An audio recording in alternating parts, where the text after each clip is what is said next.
Chris Holt, City Councillor, Ward 4, Mayoral hopeful. That's me. So I want to thank everyone today for joining me here. We're standing here in front of one of the most iconic and historically significant buildings in the City of Windsor. Almost 100 years ago, Windsor Arena opened its doors as one of the first indoor hockey rinks in North America and played home to the Detroit Red Wings before they built their home north of the border. The Toronto St. Pat's played their last game under that name at the barn before becoming the Toronto Maple Leafs. The history in this grand old building is amazing, and we're incredibly fortunate to be able to stand here and contemplate its future today. So today, I am committing to a community-led and community-informed process. A process that has at the end goal of rejuvenating the barn as a prominent historic landmark and anchor in this community. A process that will engage all stakeholders and community supporters who want to help share and develop the long-term plan for this community space. We will bring together supporters to create a unique relationship with the city. The city will always be the owner of the barn, but we will work with partners to form a non-profit entity to manage and operate it. There are examples across the province that we have seen great success in this model. We have similar arrangements as examples in our own community with the WSO and the Capitol Theatre and the Art Gallery and their building. Another great example is the relationship between the City of Toronto and the nonprofit Artscape, who entered into an agreement to operate and manage the Witchwood Barns space in Toronto's Witchwood neighborhood. There's a lot of life left in the barn, and we plan to lift it back up to a position of prominence within the city. Yet, as much as this announcement is about revitalization and good community building, it is also about the means by which, as mayor, I will achieve that. I am committed to bring a very different approach to how the mayor's office works with the community, because we all deserve to be engaged respectfully and meaningfully by our city government. We all deserve to be valued players in the future of Windsor. When it comes to the barn, what we're hearing overwhelmingly is that the community wants this asset to thrive and be rejuvenated. We know that there are numerous groups and organizations that want to be part of this renewal.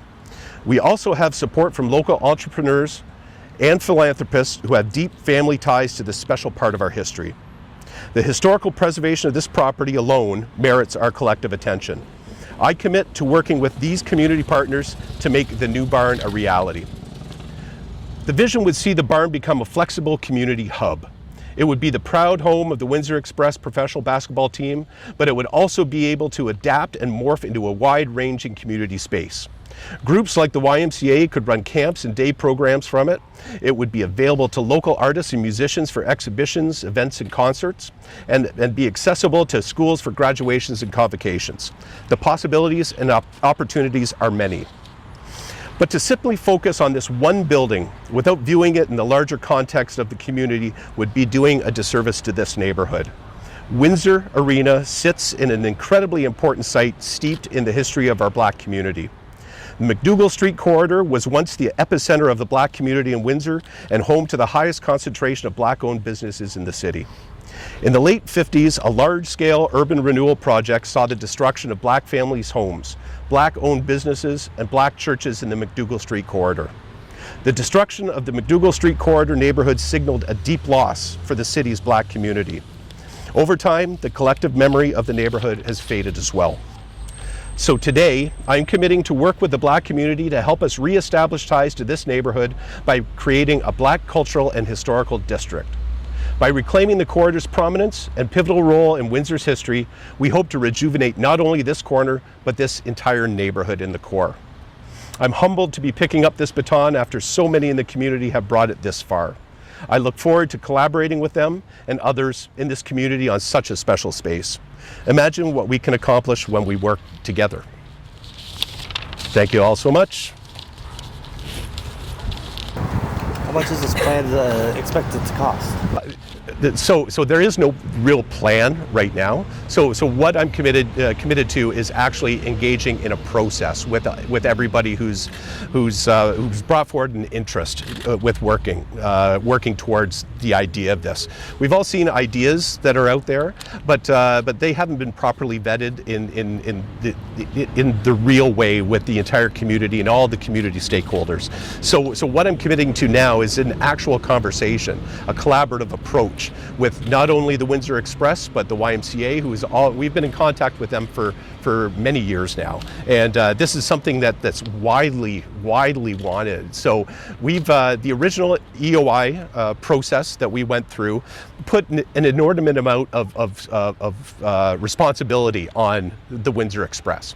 And so that's something that we really should have done as a city, is we should have coordinated this community hub type of thing with the Express as one of the many tenants. So we're going to commit to that process. We're going to get buy-in from all the stakeholders in the city and move forward and make it happen together. Speaking of the Express, I know they brought the proposal forward and it got shot down, I believe, by council. I'm not sure if it was an in-camera vote.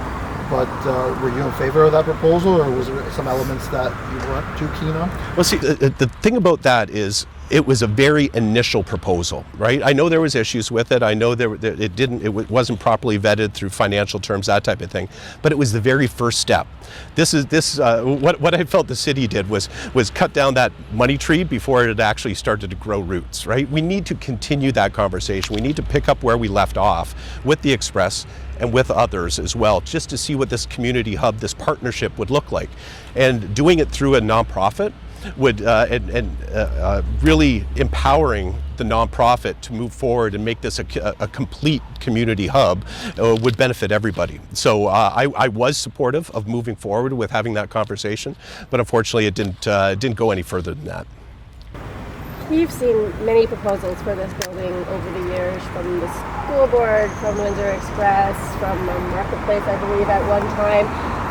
What do you think is going to make this different to actually get this off the ground? Well, I want it to happen. And it's never really felt like this was an intended goal, was to actually activate this community space. Yes, we've seen this play over and over again, from the school board to the market. I remember all those. But the city hall and the mayor's office really didn't seem to pick up that ball and run with it. The mayor's office has tremendous power when it comes to bringing together a coalition of people to make things happen. We've actually seen it happen in the city before. We need to make it happen here. This is an incredibly important site within the core of the city, the Wyandotte Town Center BIA here, the future Black Historical District. You know, we really need to anchor that with one of the largest Black-owned businesses here in the city, and anchoring a community hub. So as the mayor, I will commit to actually seeing that process through and actually engaging all the stakeholders with the end goal to make this happen. And the city would continue to operate it, I guess? Yes, yeah. So the end goal is to actually be in control and having it contribute to the overall public health and welfare of the entire neighborhood. And that's the city's responsibility. The city has a responsibility that's bigger than just making payroll at the end of the month. The city has a responsibility to this neighborhood. The city has a responsibility to the businesses that are around here to fix this, what could arguably be called a dead zone, like one of the biggest intersections in the city, and there's no life left in this city. We're doing the city a disservice by leaving it like this, and as the mayor, I need to commit that I will make this happen. Chris, has there been cost, estimates that have come before this current council, the previous one you were on what it would take to give this place a new life? Nothing concrete, the costs that we've seen are ballpark figures from years ago that are based upon ideas that certain community groups have had. So the one cost that we do know is that's been touted by this current administration is demolition costs. And so demolition costs apparently are going to cost $2 to $2.5 million for it. So that's right off the bat, that is what the people and the current administration is talking about. So I have to admit, I have to assume that is probably the end goal for this administration. What have you heard from the Black community? If you want to revamp this Black historical community, how do you have plans to make this area really thrive? It's so the University of Windsor has just done the McDougall Street Corridor project, and it's had tremendous buy-in from the Black community, and a lot of research has gone into this neighborhood. And I was just exposed to it during the Emancipation celebrations today, or a couple weekends ago, and just I'm a history buff. I'm born and raised in the city, and I learned so much that I had no clue happened. I'm well aware of what the urban renewal projects of the 60s look like.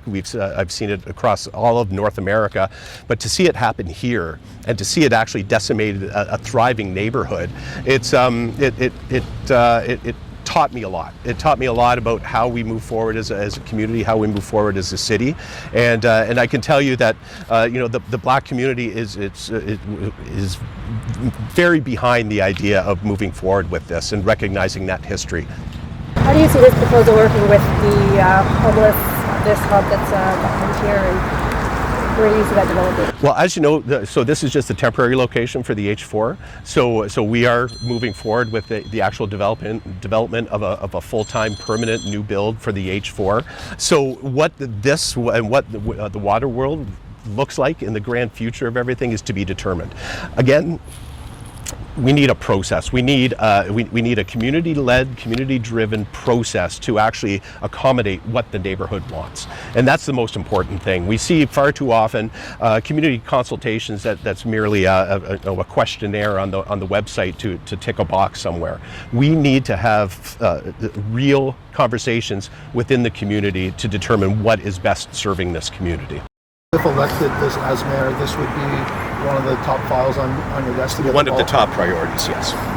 What do you say to the parents that use this park and see the homeless people here and leaving the needles around, not making it safe for their children to use this park? What do you say to that? Well, this is what, there's a process behind that as well. And the H4, it's been a wonderful collaborative effort to start to address a lot of those things as well, right? So hopefully, when we move forward and we have that fully built, that new build H4 center, that we start to see a lot of the issues in the neighborhood relieved to a certain degree. But it takes a lot more than that, right? Mental health issues, we need to look at the idea holistically and work. These are residents, these are neighbors of ours that are experiencing homelessness and addictions, and we need to really embrace their recovery. And by doing that with the H4 hub as well, we will start to see a real movement towards that. I know this is not your ward, it's Reno's ward, but you're right next door. Is this do you hear from residents in your ward what's going on here at the barn, what's going on at Windsor Arena? Not as much as Reno does. So Reno's really established himself as sort of the champion for the issues in this neighborhood. But yeah, there's a ripple effect. There's a ripple effect when you have a dead zone, which is essentially what this corner is. It affects property values, it affects businesses, rippling out from here. So yes, I hear it. I hear it as well. I've sat on the Wyandotte Town Center BIA, and it's a concern. It's a concern for businesses that want to invest money and try to draw people to their businesses. And this ticks so many boxes. I cannot believe it's 2022 and I'm still sitting here behind in front of a derelict barn, and we still haven't not made any movement whatsoever. It's shameful, actually. What's inside right now? I know there was salt before in there. Is there anything inside right now? I have no clue. It's storage of some sort. I think that all the systems have basically been shut down. We did see a fire in there, so somebody got in there, was trying to cook or stay warm type of thing. So security might be a little bit lax as well. So we need to take this building seriously, and we need to take this neighborhood seriously. And right now we're doing it a disservice by treating it the way it is. When it comes to community building, community rebuilding, what are you seeing from current leadership, or what aren't you seeing from current leadership that you'd like to do differently? It's really the idea of community building and building a city is different to different people, right? And everybody has different long-term goals as to what that term means to individuals. I can speak for myself, and you could take this as a sort of a juxtaposition from what I see with our current leadership. we need to focus and we need to strengthen what's here now. So we're sitting in neighborhoods with over 100 years of history, and they're not BIC neighborhoods. They're not disposable neighborhoods. You know, we can't just ignore the problems here, skip out a couple kilometers and rebuild a new community somewhere else. We need to embrace and strengthen the neighborhoods that we have now. And that runs everywhere from Sandwich to Ford City to, you know, all the core of the city. But that also has ripple effects to the wider community as well, because it's more financially efficient to reinvest in an established neighborhood than it is to build a brand new neighborhood. And so this is actually the fiscally responsible way to move forward, is to reinvest and to spend money and to nip whatever problems we have in the bud. You know, we can't let them fester, we can't let them grow. We need to actually address them as we see them and move forward from there. And so we've got so much potential in the core of the city. And that potential will benefit everybody in the city, because all of a sudden, resources won't have to be redirected here for emergency services, for police, fire, that type of thing. Raising the property values in the core of our city also benefits the suburbs of the city. You know, we're all in this together. We're in this as a city, as hopefully neighbors, and we really need to look at it as such. We can't pit neighborhood against neighborhood. We can't be moving investments from this neighborhood to that neighborhood because there's more votes in that neighborhood. We've got to stop this, and we really do need to treat everybody as equals, and we need to treat everybody as meaningful participants in our civil society. Good. Thank you. Oh, thank you.